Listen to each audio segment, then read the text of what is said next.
Hello, everyone. Salam alaikum. This is zooming in on the Halal Metropolis, where we're speaking to local community leaders, activists, chefs, musicians, people that are part of the Halal Metropolis ecosystem.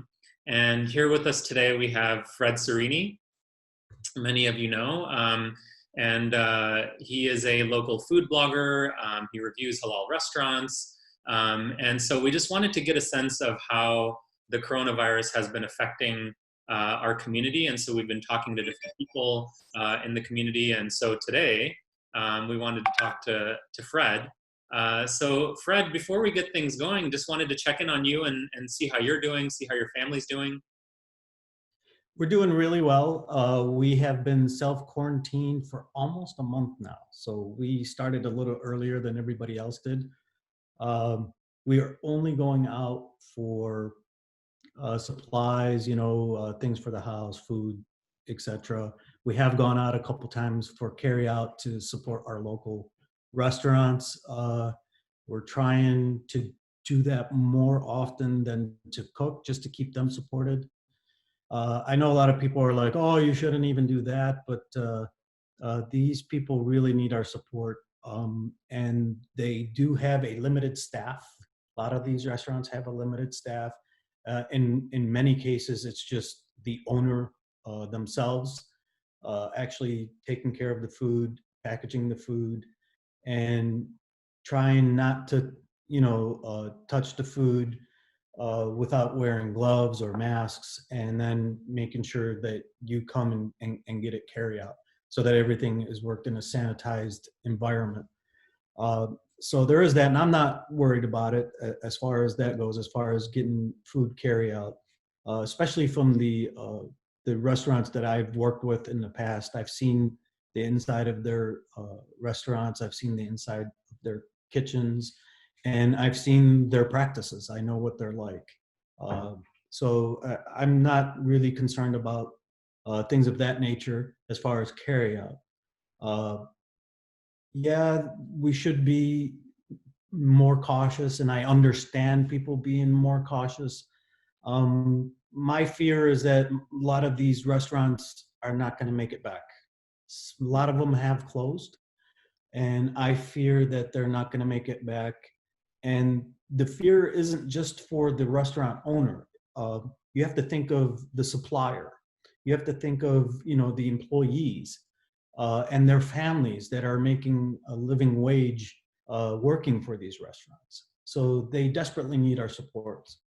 The supplier, people think, oh, the supplier, oh, it's just Saad Halal Meats or Berry Meats Halal in downtown that are slaughtering the halal meats, that's where it ends. No, it doesn't end there. It goes way back out to the farm and the truck drivers that are moving these cattle around, and it's a long chain of people that have been affected by this.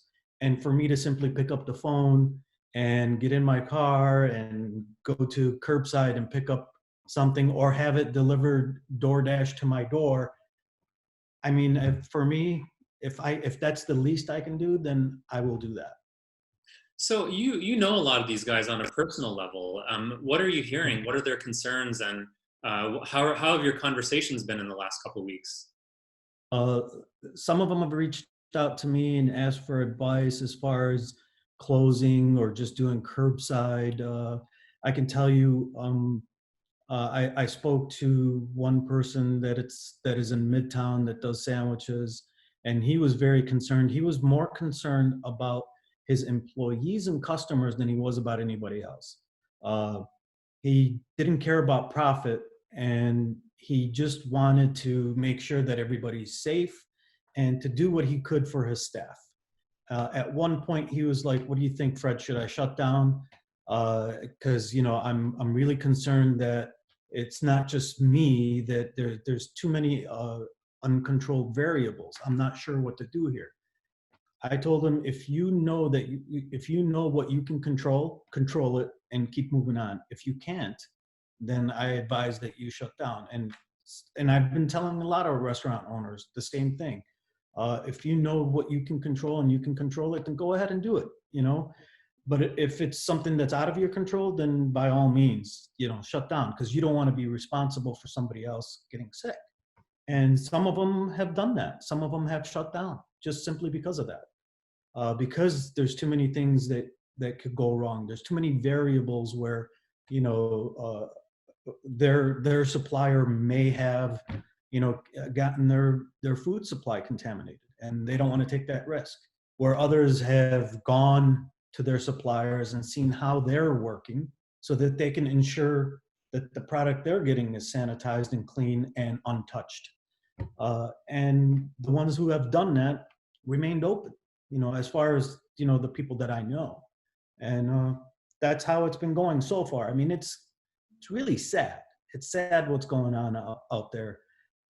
And whatever we can do to support them, we've been doing. I have stopped posting on my blog. I usually post about food and restaurants. I've stopped doing that, and I have literally just given up my Instagram as a platform for these restaurants and some charity organizations, just to get the word out there of what they're doing, who they're helping, how they're helping.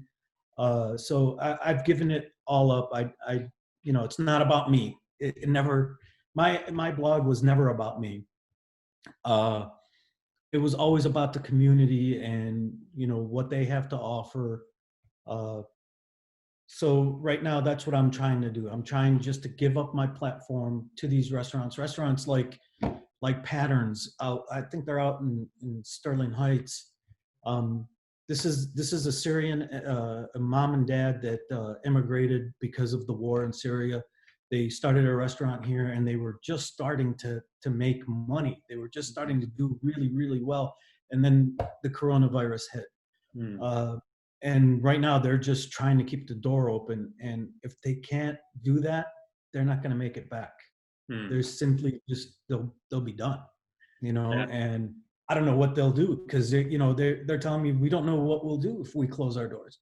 I mean, for sure we won't be back. We won't be able to reopen, but we don't know what we'll do for a living. And that's the hard fact reality of what's going on in this coronavirus is people are concerned, like, how am I going to make a living? This is what I do. And if I can't do this, what am I going to do? Mm. Yeah, you answered part of my next question, which is, I know you're so involved in this ecosystem and the halal food scene, and you've really described it so well, how it's not just the restaurants, but it's this web of connectivity between the suppliers and the restaurants and the drivers and the delivery services, and the trickle down and trickle out effect of the impact that it's going to have. And it's really stark when you think about it, because it's a huge economic and social and moral impact too. I mean, it's a drain on the community, because I think we have something really special here in Southeast Michigan in terms of the halal food scene and community. It's very supportive. It's something that people in other places really look to, in terms of leadership and innovation in the community. So it's really coming at a big, big loss. The other thing that's sort of been on my mind quite a bit is, now Ramadan is just a few weeks away. And it's such a big time for a lot of these restaurants and caterers and food businesses. What do you think Ramadan's going to be like? Or what are your thoughts on how that's going to happen? Ramadan's already, like, just forecasting for me, it's already going to be very sad. And because Ramadan for me, and for a lot of people, a lot of Muslims, is about being together with family and breaking fast. And I'm sure you don't have to be Muslim to understand that sitting at a table, breaking bread with your family is a very connective way that a family can get together. Anytime there's food involved and people get together to eat it, there is a special connection that happens. I truly believe that. And you don't have to be Muslim to understand that. So for us, it's going to be sad, because, like, we won't be able to break fast with our parents because they're under quarantine. I'm lucky enough to have my son and my daughter and my wife with me in the house.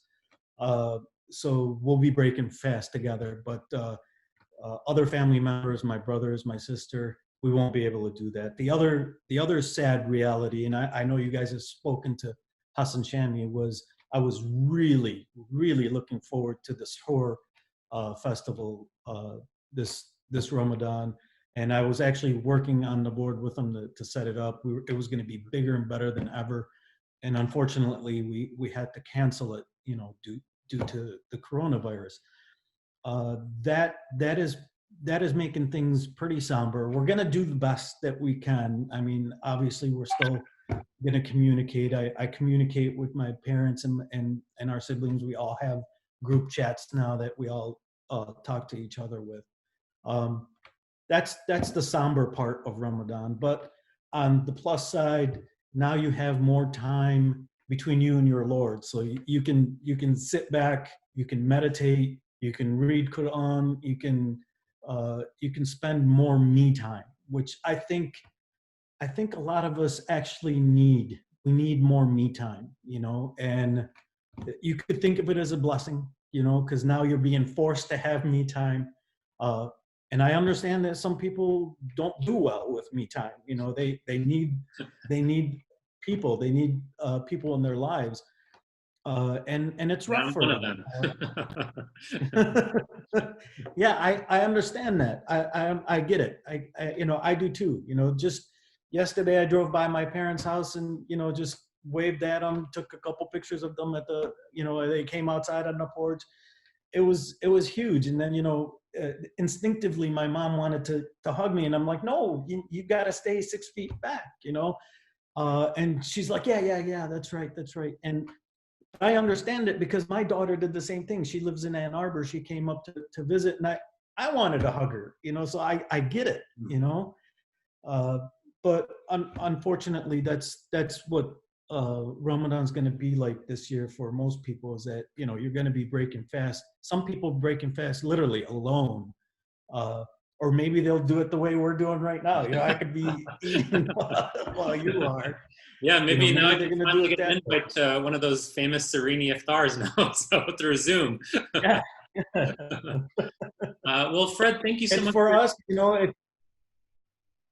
yeah, for us, it's really heartbreaking because we love to have people over yeah, and break fast together with them. yeah. So, and that's really, yeah, Well, that kind of gets you right. it's a quickly evolving situation, and inshallah things get better soon. Uh, but I just wanted to thank you so much for your time. We would love to do a longer interview with you on an upcoming podcast. But thank you so much for Yes. your time. And for those of you that are watching, please follow us on social media. We're going to be doing a series of interviews.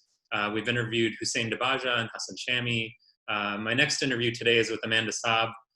So I'll be talking to her as well in a little bit. And please stay in touch. Take care, everyone. Okay, see you. Bye-bye. Bye.